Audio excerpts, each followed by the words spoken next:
oportunidad na magbubukas ng trabaho, magpapalago ng ekonomiya, at magbibigay ng mas magandang kinabukasan para sa bawat pamilyang Pilipino.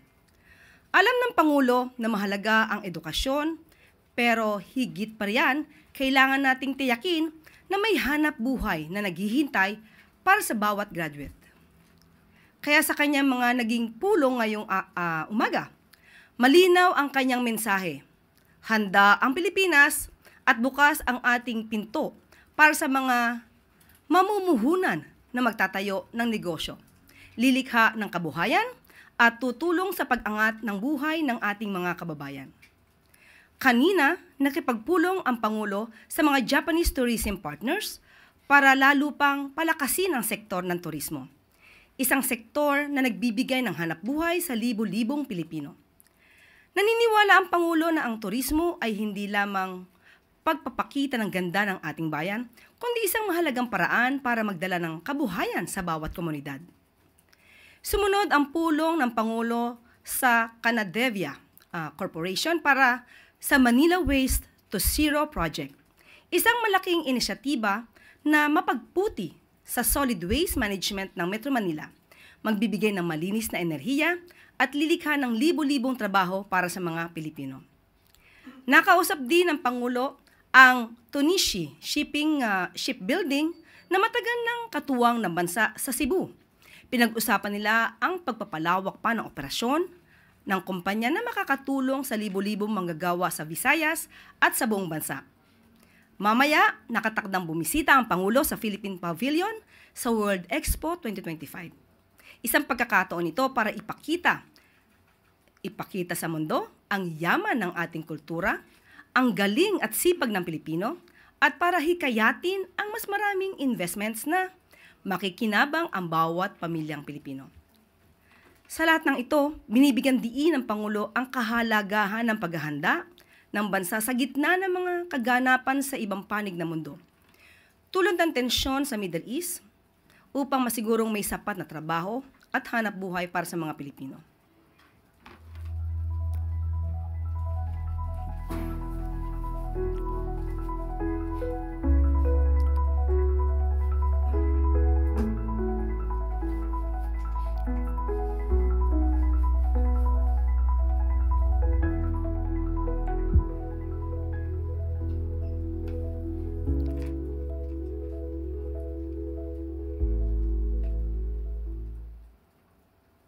Ang mensahe ni Pangulong Marcos Jr. sa mga estudyante, mag-aral kayong mabuti. At para matuon ang mga bata ang kanilang pag-iisip sa pag-aaral, minabuti ng Pangulo na pagaanin ang gasto sa pagbabalik eskwela. Alinsunod sa direktiba ni Pangulong Ferdinand R. Marcos Jr., ginawa ng 50% ang student discount sa mga train lines ng LRT-1, LRT-2 at MRT-3 simula ngayong araw. Ito'y bunga ng coordination sa pagitan ng DOTR, LRTA, LRMC at MRT-3. Ipakita lang sa ticket counters ang inyong valid school ID o kahit anong school registration form sa current school year para ma-avail ang discount. Pwede ring ma-avail ng discounted tickets ang mga estudyanteng kumukuha ng postgraduate studies. Nagpapaalala po ang DOTR sa mga estudyante na valid lamang ang discount sa single journey tickets at hindi sa beep cards o stored value tickets. Makakaasa naman ang taumbayan na tuloy-tuloy ang discount para sa mga mag-aaral mula Lunes hanggang Linggo o kahit mapa-holiday pa man yan, hanggang 2028. Ayon kay Transportation Secretary Vince Dizon, inaasahang magiging dagdag ginhawa ito para sa mga tumatangkilik ng train lines dahil 20% lamang ang kasalukuyang student discount. Pero ngayon, 50% discount na. We are studying na yung estudyante mabigyan ng malaking diskwento. Kasi I said, everywhere I go, ang senior at saka student, may diskwento malaki, 50%. Gaya ng sinabi ng Pangulo, na dapat tulungan natin yung mga estudyante, lalo na ngayon. Kaka-open pa lang this week ng classes. Magdadagdag tayo ng discount for all students sa LRT 1, LRT 2, at MRT 3. At yung dating 20% discount lang sa mga estudyante ay inutos ng Pangulo na gawin nating 50%. For us students po, sobrang laking tipid niya po, lalo na kaming mga taga-Antipolo pa po, papunta ng Manila. Sobrang layo po kasi. So, malaking pandagdag po siya sa budget namin for baon.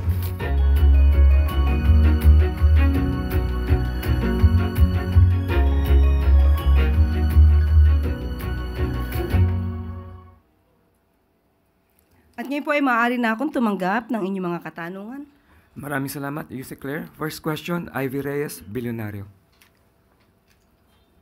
Hi, Yusek. Isa po sa preparations po ng House for the President's SONA, ilan po sa mga concerns nila yung deepfakes, AI, or manipulated videos of the President giving a speech. Meron na daw po kayang preparation ang palasyo in case this happens?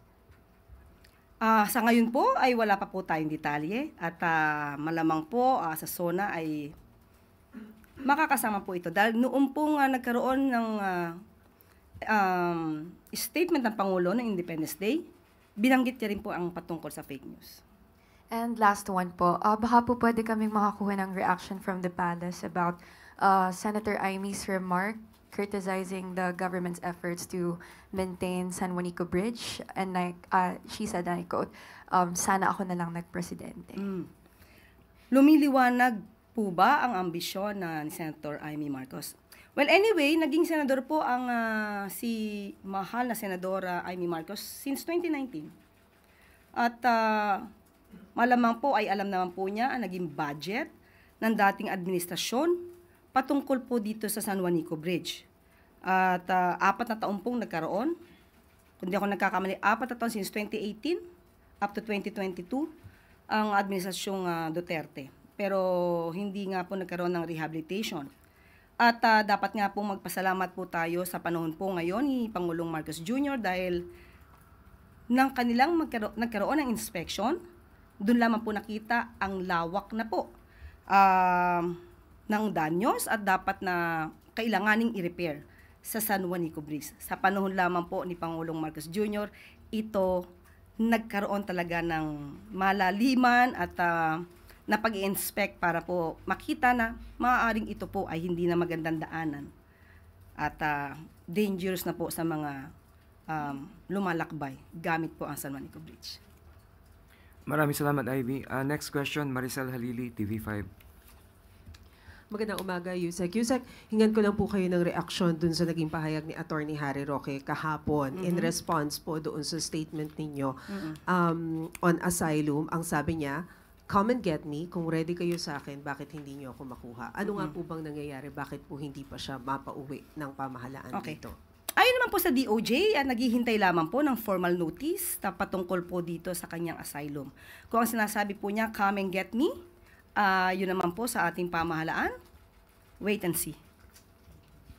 And he also mentioned about yung kapalpakan daw po ng intelligence ng pamahalaan dahil alam naman daw nila na yun daw pong intelligence na nakukuha daw po ng gobyerno about him, galing lang naman sa isang chismosang Dutch. And of course, he reiterated that it's not true na na-decision na yung kanyang asylum.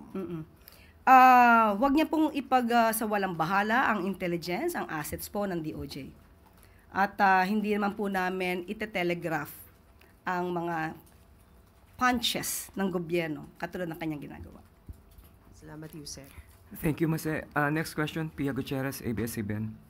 Hi ma'am, hingi lang po kami ng reaction din sa palasyo kasi sabi ng OVP, Vice President Sara Duterte is currently on a personal trip to Australia to attend the Free Duterte Now rally scheduled for June 22 in Melbourne. Hindi lang po ito yung unang beses na bumiyahe ang Vice Presidente to meet with OFWs. Bago po nito, pumunta siya sa Qatar, pumunta siya sa Kuala Lumpur. Does the palace see this as something to be concerned about? Kasi, or does the palace see a strategy for the VP to get the sympathy and support of the OFWs by going to different countries po? So, lumalabas po na personal trip ulit. Sa aking pagkakaalam, nag-celebrate siya ng kanyang karawan sa Netherlands. That's May 29, 20, 30, 31. At meron pa po lang Qatar. at merong Kuala Lumpur, at ngayon Australia. So, 4 na bansa in just less than a month. So, kung doon po abala ang ating Vice Presidente sa mga personal trips niya or personal trips with her family, choice po ng Vice Presidente yon. Sabi nga natin, pampersonal o pambayan? That is the question. So wala po tayong masasabi kung ano man po ang ginagawa niya ngayon bilang Vice Presidente. Ito po ang nakikita ng taong bayan sa kanyang ginagawa bilang isang halal na leader ng bansa.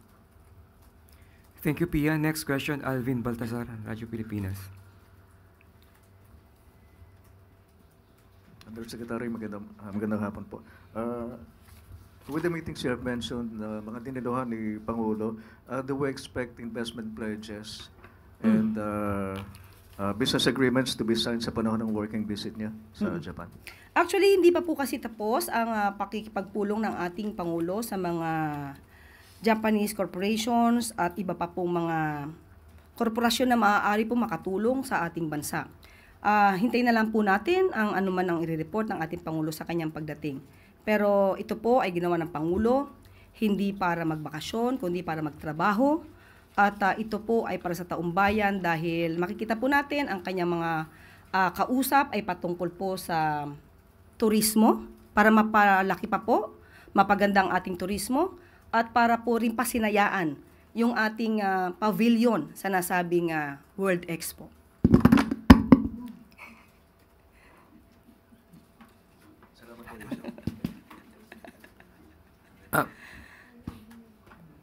Thank you, Alvin. A follow-up question, Eden Santos. Follow-up lang po, Yusek, dun sa tanong ni Pia about BP, Sara's mga biyahe. Meron po bang nalalabag ang Vice Presidente dito sa kanyang mga travels na ito? Ang kanya lang sigurong nalalabag ay ang kanyang obligasyon sa taong bayan. Doon po sa naman sa mga OFW natin dyan sa Israel at Iran, medyo may mga dismayado po doon sa statement ng Pangulo na depende doon sa desisyon ng bawat individual or bawat pamilya po yung pag-repatriate or pag-evacuate sa kanila. Meron po bang particular na sitwasyon bago po magpatupad ng mandatory repatriation ang gobyerno? Nakausap po natin kahapon ang kinatawan po ng DMW at sila'y sumusunod lamang po kung anong alert level ang ibinibigay ng DFA. Sa kasalukuyan po, as of yesterday, ang alert level po ng Israel ay alert 4. So dapat magkaroon na po ng repatriation ng mga Pilipino. At tandaan din po natin, mabilis din po natin napabalik ang ating mga kapwa Pilipino na hindi agad nakatawid. Ngayon po ay nasa Pilipinas na. At safe po sila nakabalik sa ating bansa. As of yesterday, ang Iran po ay level 2.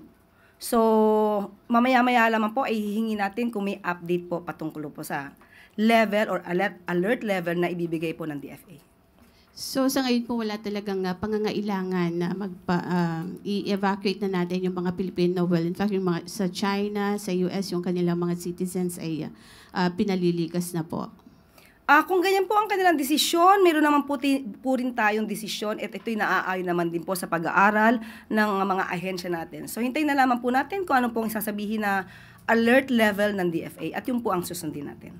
Ang binabanggit po na dahilan, last na lang, yung binabanggit po na dahilan ng ating mga OFW ay kaya sila nag-decide na magstay doon kung saan bansa sila naroon, either Israel or Iran, dahil po yung pangambang pag-uwi nila sa Pilipinas ay wala po silang aabutang trabaho. Ano po masasabi ng gobyerno dito? Wag naman po tayo maging masyadong negatibo. Marami pong ginagawa ang Pangulo para makapagbigay ng trabaho sa ating mga kababayan. Maraming salamat, Eden. Reminders lang po, isang question sa isang follow-up lang po. Next question, Maricel Halili, TV5. Yusek, follow-up lang yun tungkol sa Japan trip. May we know why is it not open for media coverage considering that it's a working visit? Actually po, ang naging dahilan po dito, nagkaroon po ng last-minute decision ang Pangulo na tumuloy po sa Japan. Hindi man po ito nasabi para po makasama ang ibang mga taga-media, pero po nandun po ang Maro. At ipagpaumanhin kung hindi po, nakita po niyo po kasi ang lahat ng activities ng Pangulo. Halos sunod-sunod po last week, Monday to Friday, kompleto po na kasi po ng activities ng Pangulo. So, nakapag-decide po, very last minute na nakapag-decision na siya po ay aalis. May we know, Yusek, kung kailan po na-finalize ni PBBM yung decision A niya? day before. So, yung oras hindi ko po alam, but a day before. Thank you, Masi. Next question, Left Narciso, DZRH. Good afternoon, Yusek. Hingi lang po kami ng reaction. Ang OVP po ay nagpasabi na sa Kamara na hindi ulit dadalo ng SONA si VP Sara. Last year, hindi naman din po siya dumating. At sa ating pagkakaalam, siya po ay umaten sa isang kasalan. So kung hindi po siya attend ngayon, kahit siya po ay inimbita bilang Vice Presidente, again, choice niya po iyon. At kung hindi niya po maririnig ang mga programa at kung ano po ang naging trabaho ng gobyerno at ng Pangulong Marcos Jr., hindi po na siguro natin kasalanan yun. It's her choice. Maraming salamat, Leth. Next question, Ann Soberano, Bombo Radio. Yusek, good afternoon. I-follow up ko lang doon sa 50% na discount sa mga estudyante. Kasama po ba dito yung mga senior citizen, Yusek? Inaaral pa po yan. As much as possible, kung pwede nga pong ilibre lahat, yun ang gusto ng Pangulo. Pero aaralin po yan at hindi naman po natin agad-agad maibibigay or kakayanin maibigay. Inaaral po ngayon yan sa kasalukuyan. On the other issue, Yusek, doon naman sa pag-review ng gobyerno sa kontrata ng SIPCOR, may we know kung may update na po doon. Thank you. Sa ngayon po, hindi pa po kami nagkakausap. Ni Lua Admin Salonga. Ni Lua Admin Salonga. Pero meron siyang ibinigay sa aking mensahe. Pero mamaya siguro, since iyon ay naitanong mo, titignan natin kung anong pinaka-update. At pag nakapagbigay siya sa akin, patungkol sa SIPCOR, ibibigay po natin. Kasi ang pinakahuli po nating report dito ay yung short-term solution, na bigyan na po ng solusyon ang mga kababayan natin sa SIPCOR. So, titignan po natin yung maintenance nito, kung nagpapatuloy at regular na wala na po nagiging problema sa nasabing isla. Thank you, Yusek. Thank you, Annalyn. With no more questions, Yusek, clear. At bago po tayo magtapos, 42% ng mga Pilipino ang nagsasabing sila ay hindi mahirap ayon sa SWS survey. Batid na ang epekto ng pagpapababa ng poverty incidence sa ilalim ng administrasyon ni Pangulong Marcos Jr. At ito po ay nakikita na. Ayon ito sa April 23 to 28 Self-Rated Poverty Survey na inilabas ng Social Weather Stations or SWS. Tinukoy ng Presidente bilang mga pangunahing sanhi ng pagbaba ng poverty incidence sa bansa ang mga programa para sa improvement ng food availability and affordability, education at social welfare. Ayon pa sa Pangulo, makatutulong din ang mga inisyatiba ng gobyerno na pagaanin ang mga problemang nakakaapekto sa small-scale businesses, public utilities, transportation services at street safety. Bumaba din sa record low na 8% ang mga Pilipino nagsasabi na sila ay borderline poor.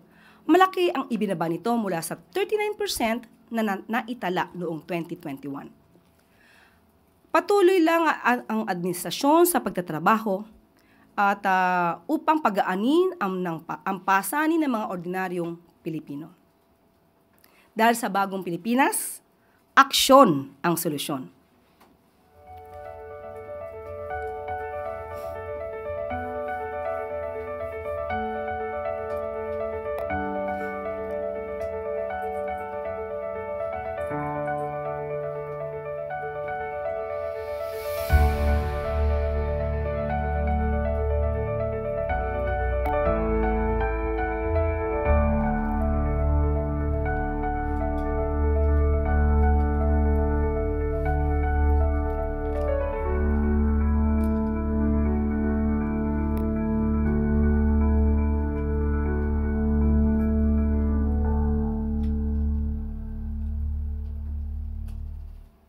At isa pa pong bagong pasok na balita.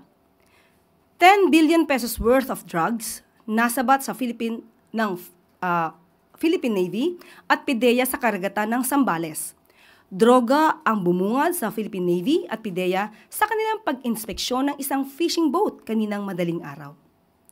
Tinatayang nasa 1.5 tons ang bigat ng hinihinalang shabu.